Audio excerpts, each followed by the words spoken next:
vient de l'entendre, hein, Antoine Orion le soulignait, les filières aujourd'hui doivent se structurer pour relever ce défi d'augmentation de protéines végétales françaises, locales. On a évoqué les initiatives dans les territoires. Eh bien, pour vous en présenter quelques-uns et pour échanger sur ce sujet, je vais vous demander d'accueillir Christian Dagneau, Jean-René Meunier et Ilan Cherki.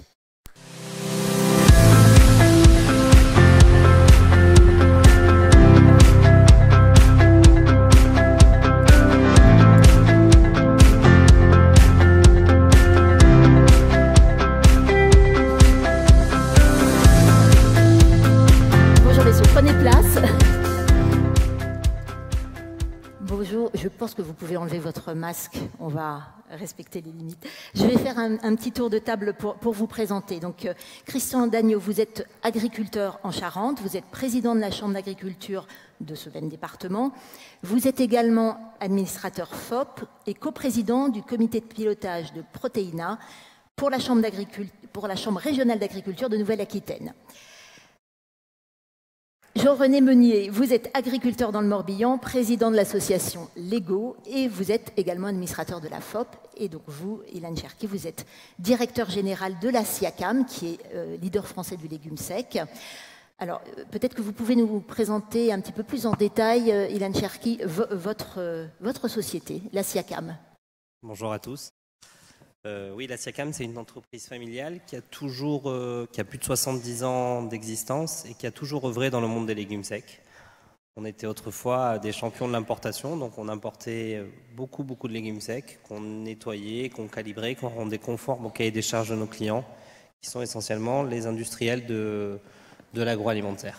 Aujourd'hui, on se lance de plus en plus et au fur et à mesure des années sur de la production, enfin en tout cas sur du travail de produits de légumes secs français. Et on a passé le pas en lançant cette année une société qui fait des farines de légumes secs. D'accord, donc vous vous diversifiez. Alors quelque part, vous représentez l'aval de la filière et vous avez donc une certaine acuité sur les attentes des consommateurs, mais aussi sur l'évolution de leur consommation. Et est-ce qu'aujourd'hui, on peut dire que le légume sec a le vent en poupe? Ah, carrément. On a changé d'air. Il y a 20 ans, en tout cas il y a 20 ans, le légume sec c'était essentiellement consommé en saucisse lentille, en cassoulet, ou en tout cas ça faisait appel à des consommations, on va dire anciennes, à des plats anciens, à des plats de cantine. Aujourd'hui, on a une perception du légume sec qui est complètement différente. On a une volonté de manger plus de protéines végétales, on oppose la protéine végétale à la protéine animale. Et le légume sec, comme le disait tout à l'heure le président, rentre complètement dans cette nouvelle consommation. Donc on retrouve de la consommation de légumes secs en surgelé, en houmous pour le pois chiche, voilà, toute une nouvelle sorte. On a envie de mettre le légume sec au centre de l'assiette et plus à l'extérieur en accompagnement. Donc on entend, hein, les débouchés sont là. Est-ce que la production suit, notamment au niveau français? Il y a eu 3 vagues. Il y a eu 3 vagues dans la production française. La première, ça a été de se dire, on voit le légume sec comme une source de rotation de culture et de se dire, bon, cette année, je mets des légumes secs. Je schématise, mais ok, c'est une année où je vais mettre des légumes secs et je reprendrai l'année prochaine sur mes cultures traditionnelles. Au fur et à mesure de l'évolution de la consommation du légume sec et de la perception du légume sec dans la consommation, on est passé chez les producteurs à se dire « Ok, ça vaut le coup de faire du légume sec, j'en fais, il y a un débouché ». Et aujourd'hui, on rentre dans une 3e vague de se dire « J'oppose la production de légumes secs à une production de céréales, je réfléchis aux contraintes, je réfléchis au rendement, et on est dans cette 3e vague. Donc oui, la production suit, elle doit être régulée à l'intérieur de filières pour qu'on ait une production qui suive vraiment les attentes et les besoins de la consommation. Alors, Christian Dagneau, vous, au niveau de votre région, qui est, donc, je rappelle, la Nouvelle-Aquitaine, vous avez mis en place un plan protéines qui s'appelle Protéina. Pourquoi ? Oui, mais bonjour à tous. Donc, Protéina, c'est en fait, on a accéléré une démarche qui avait démarré en 2018 sur une réflexion collective à l'issue de la fusion des régions, puisque la Nouvelle-Aquitaine est une grande région avec des différences importantes. Et c'est une région d'élevage, c'est une région agricole. On a beaucoup de signes de qualité, on a beaucoup de productions animales qui ont besoin d'avoir des productions végétales locales pour produire ces produits de qualité. Donc on a réfléchi ensemble entre les acteurs de la filière végétale, les acteurs de la filière animale pendant pratiquement 2 ans, accompagnés par les instituts, les organismes d'accompagnement des agriculteurs, les chambres d'agriculture, mais aussi les coopératives, les négociants, les fabricants d'aliments, voilà, toute la filière de l'amont à l'aval pour situer c'est quoi les enjeux de la protéine sur notre région. Enfin, on va là aussi, comme ça a été dit à plusieurs reprises, à quand un plan protéine qui va avancer.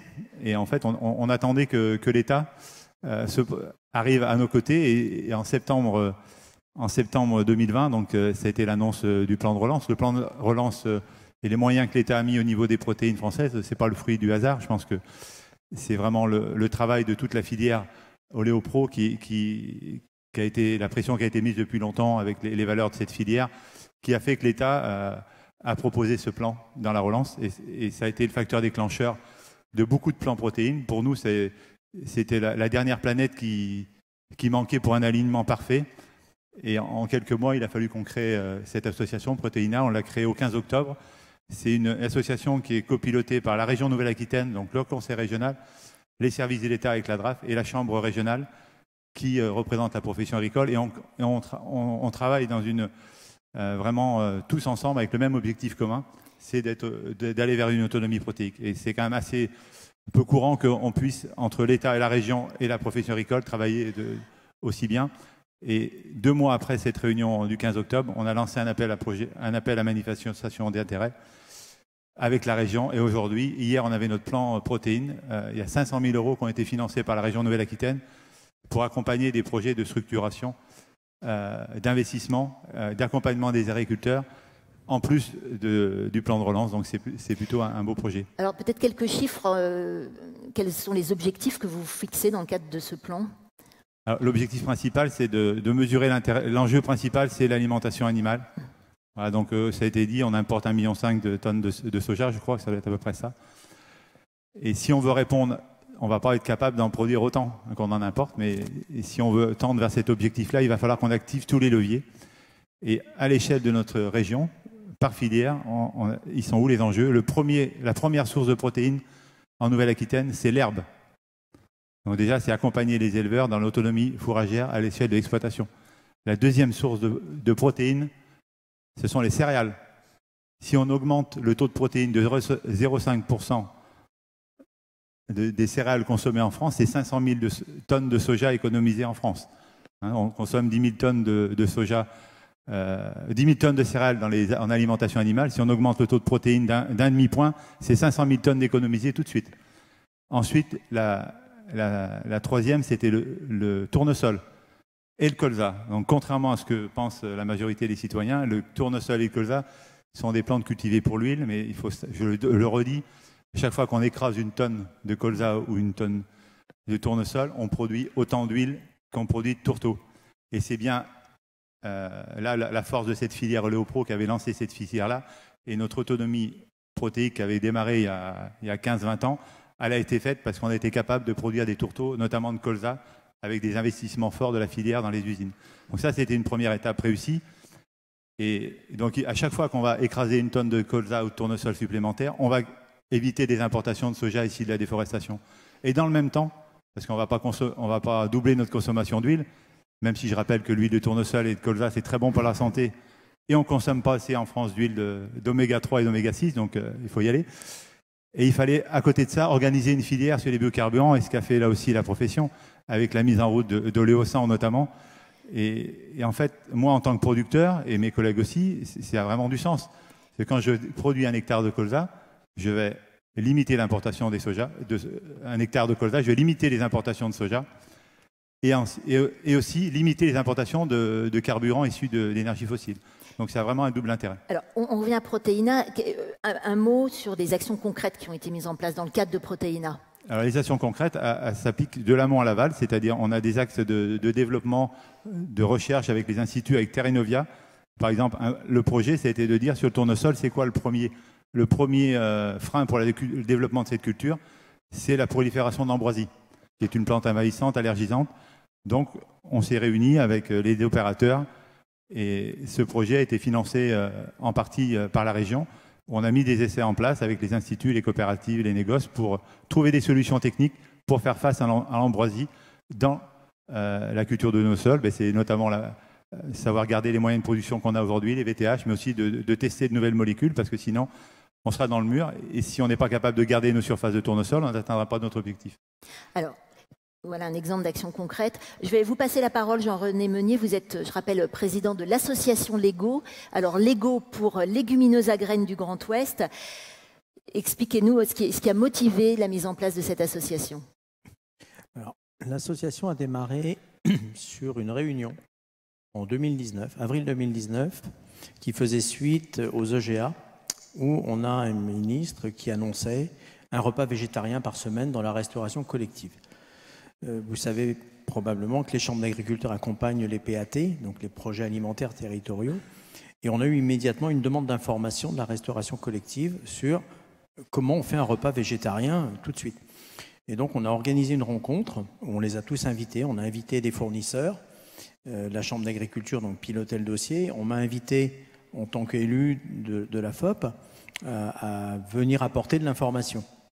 Et très rapidement, j'avais des gens en face de moi qui me demandaient des légumineuses, des pois chiches, des févroles, un peu de tout, sans savoir si on était capable de les produire, qui voulaient tous du local, produit à leur porte, voire même dans leur commune. Donc, voilà.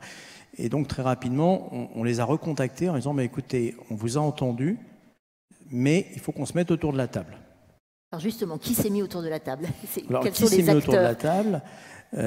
Assez rapidement, la Chambre d'agriculture de Bretagne, zone d'élevage. Les Pays de Loire sont venus nous rejoindre très rapidement. Quand j'ai commencé à parler avec la Normandie, on a un élu qu'on connaît bien à la FOP, qui est Sébastien Windsor, qui a dit « mais on veut y être ». Et donc on a lancé ce projet à 3 en invitant tous les gens de la restauration collective, on devait être 60-70 personnes dans la salle, pour parler de ce projet. Et on arrivait à une conclusion assez simple. Il faut un consentement à payer des consommateurs pour obtenir une acceptation à produire des agriculteurs. Et entre les deux, comment on fait? Comment on écrit cette histoire ensemble? Et donc on leur a proposé de travailler. Et assez rapidement, donc, on a constitué une association. Dans cette association, aujourd'hui, nous avons donc des représentants de la production, nous avons des représentants de la collecte, de la transformation, de la distribution et de la restauration collective. C'est-à-dire qu'on a mis les 5 maillons qui vont du champ à l'assiette avec une règle. Alors, je l'ai déjà entendu plusieurs fois à la FOP, vous m'excuserez la petite comparaison. Pour partager un gâteau, il faut d'abord le faire. Alors, quels sont les objectifs que se fixe Lego? Alors, les objectifs de Lego ont été au départ d'arriver à cette acceptation à produire. Donc on a fait un double travail. On a d'abord décidé des règles. On a demandé à tous les gens qui voulaient nous rejoindre une adhésion en leur disant mais écoutez, il y a un droit d'entrée et il y a 3 ans d'obligation d'adhésion à l'association dès le départ. On ne voulait pas des gens qui viennent capter de l'information pour partir. Et à partir de là, ça nous a permis d'alimenter la pompe, entre guillemets. On a été voir les conseils régionaux. Entre-temps, la région Centre-Val de Loire nous a contactés en disant « mais ça nous intéresse ». Et finalement, donc, on a élargi l'association. Ne vous inquiétez pas, on va s'arrêter là. On a d'autres régions qui nous ont demandé, on leur a proposé de les accompagner, mais on a voilà, chacun son rôle. Et dans ce travail-là, on a fait un travail d'écoute des consommateurs, d'écoute des chefs de cuisine, pour savoir quelles sont leurs attentes, quels sont leurs besoins. En face de cela, on a fait un travail avec l'interprofession sur une étude pédoclimatique par petit territoire sur les 4 régions, par type de légumineuse, de manière à pouvoir accompagner aussi les agriculteurs à l'amont. Donc on a ce travail sur toute la filière. Et un objectif clair, une contractualisation dans la durée. On ne peut pas gérer des légumineuses comme on gérerait des commodités sur des gros volumes. Alors justement, parce qu'on va y venir, quand on parle de structuration de filière, il y a un sujet qui est très central, c'est la répartition de la valeur. Alors on évoque la contractualisation. Comment est-ce que vous adressez ce sujet avec vos différents interlocuteurs? Peut-être Ilan Cherki, vous souhaitez répondre? Ce qui est important, c'est ce que disait... Je vais peut-être vous demander de rapprocher votre micro, qu'on vous entende bien. Ce qui est important, c'est ce projet de filière. Effectivement, on ne peut pas produire ce qu'on ne va pas consommer et on ne peut pas consommer ce qu'on n'aura pas produit.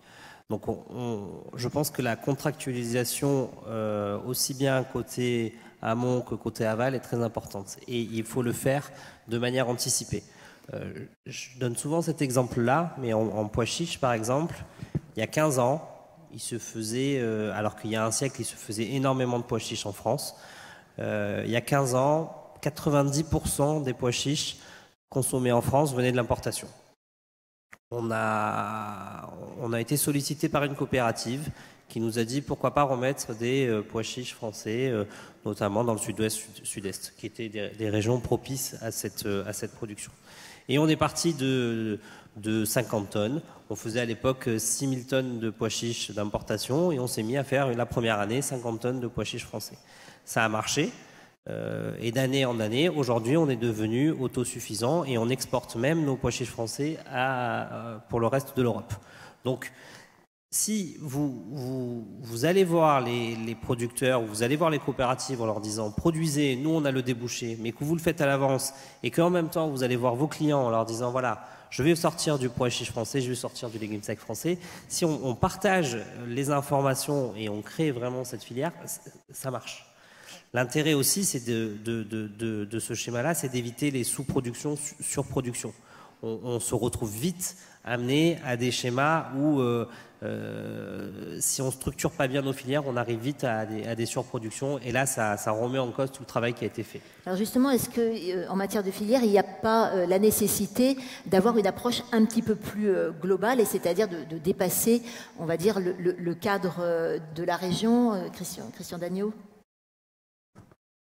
Alors si on parle de légumineuses à destination d'alimentation humaine, c'est vrai qu'on a quand même une réflexion au niveau de la profession, au niveau national, menée par Antoine, parce que c'est absolument nécessaire. On l'a dit, ce ne sont pas des surfaces extensibles et il faut vraiment qu'on adapte la production aux besoins. Donc il faut passer les frontières de la région, c'est sûr, mais pour l'ensemble de nos productions et aussi les frontières de notre pays, puisqu'on peut aussi avoir des besoins.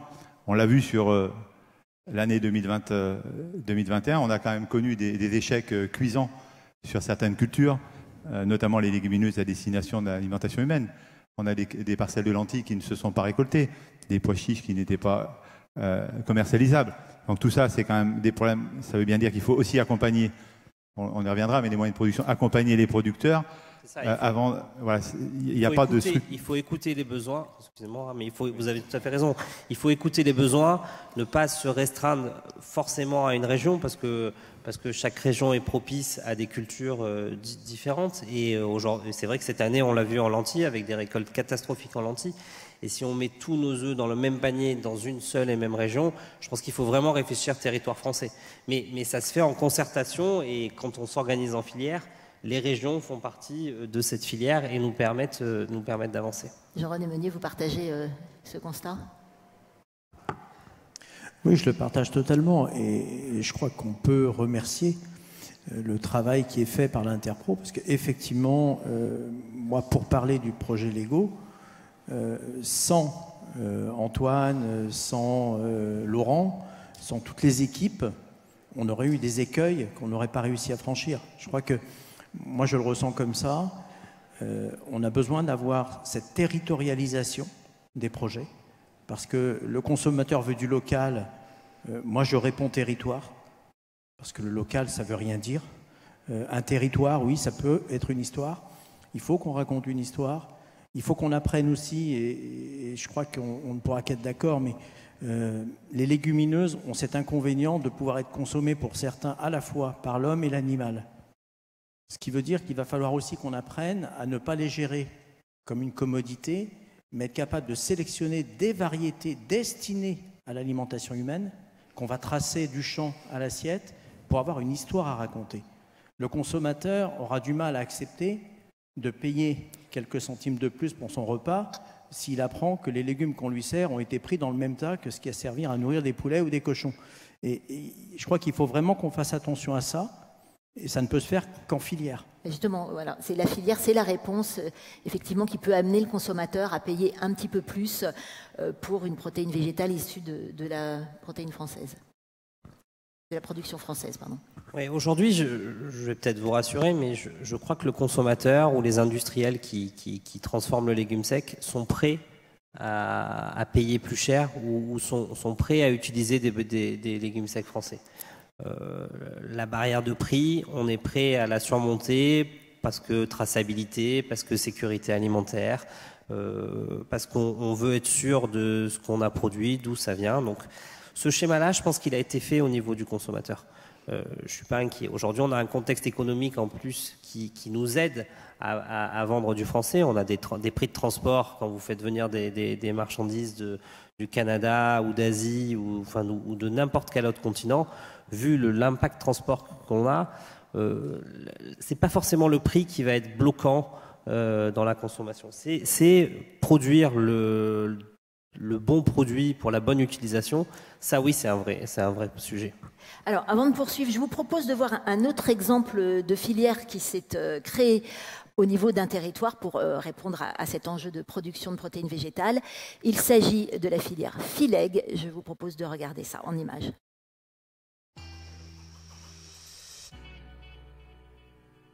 Bonjour Christophe, vous êtes responsable zone sud chez Terrinovia et vous êtes pilote du projet Fileg.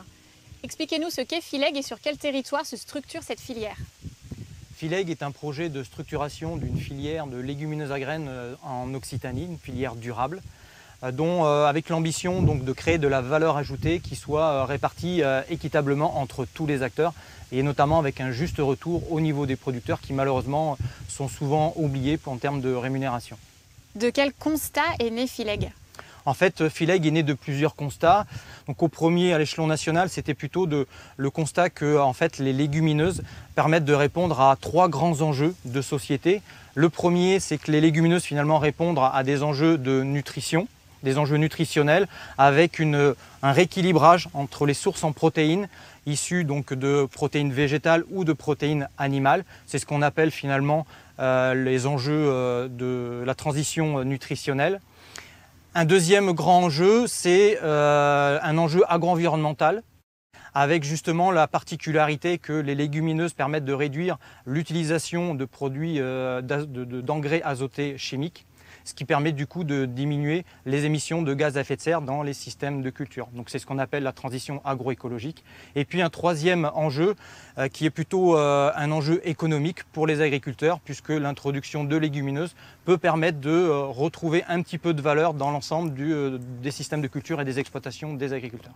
Et le deuxième constat est plus local et régional, et en fait il trouve ses racines en 2016, année internationale des légumineuses, il y a eu un certain nombre d'événements qui ont été organisés en France, dont un événement sur Carcassonne, et j'ai pu me rendre compte finalement qu'il y avait un potentiel de développement assez important autour des légumineuses, que ce soit pour le débouché de l'alimentation animale ou pour le débouché de l'alimentation humaine, grâce notamment à la palette assez importante offerte par les légumineuses, que ce soit en termes de couleur, en termes de forme, en termes de texture et de qualité gustative, donc qui était assez intéressant.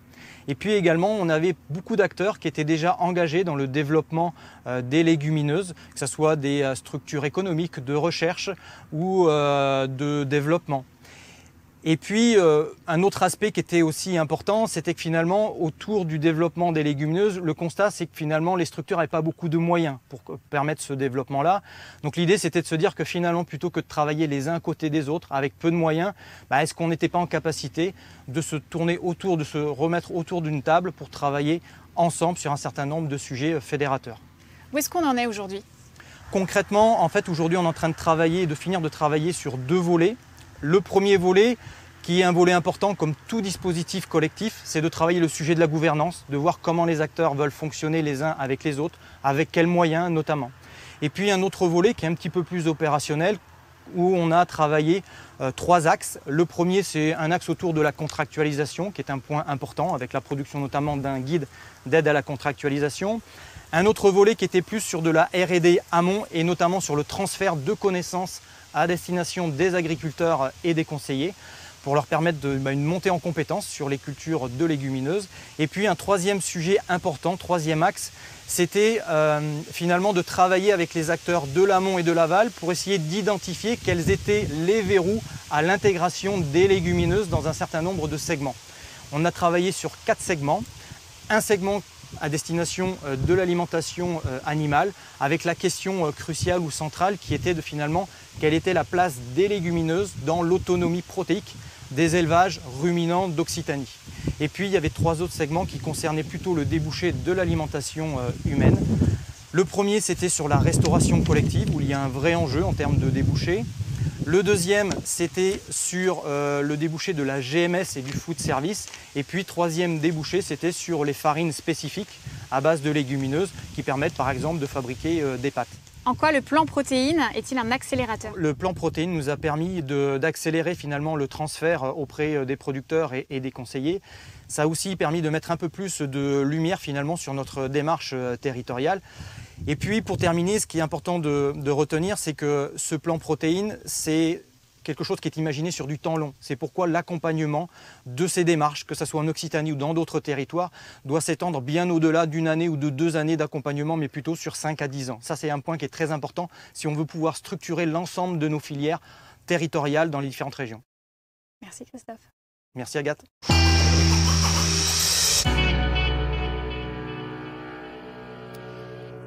Alors, le plan protéines est-il un accélérateur également pour vous? Qui veut répondre, Jean-René Meunier?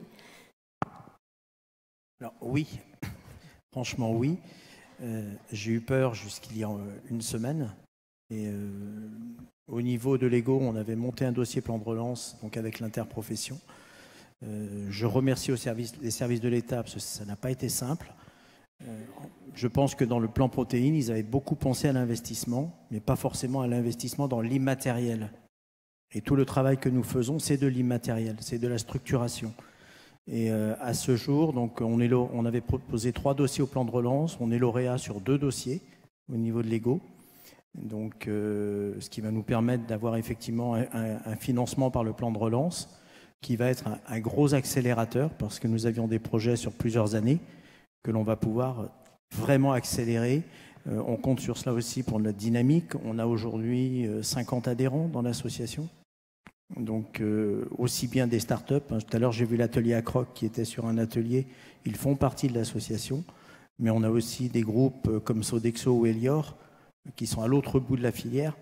Et tous ensemble, on a vraiment cette volonté de construire cette filière et de réussir. Je pense que ce plan protéines, on a tous compris, on a tous conscience qu'on n'a pas le droit de le louper.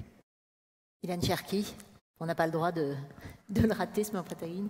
Non, on n'a pas le droit de le rater, mais effectivement, hein, c'est un accélérateur pour remettre la production des légumes secs au goût du jour en France. C'est un accélérateur de projet. Nous, par exemple, sur les farines, ça va nous permettre d'aller encore plus loin, de faire des farines enrichies en protéines de légumes secs, donc d'aller toucher des marchés différents. Donc oui.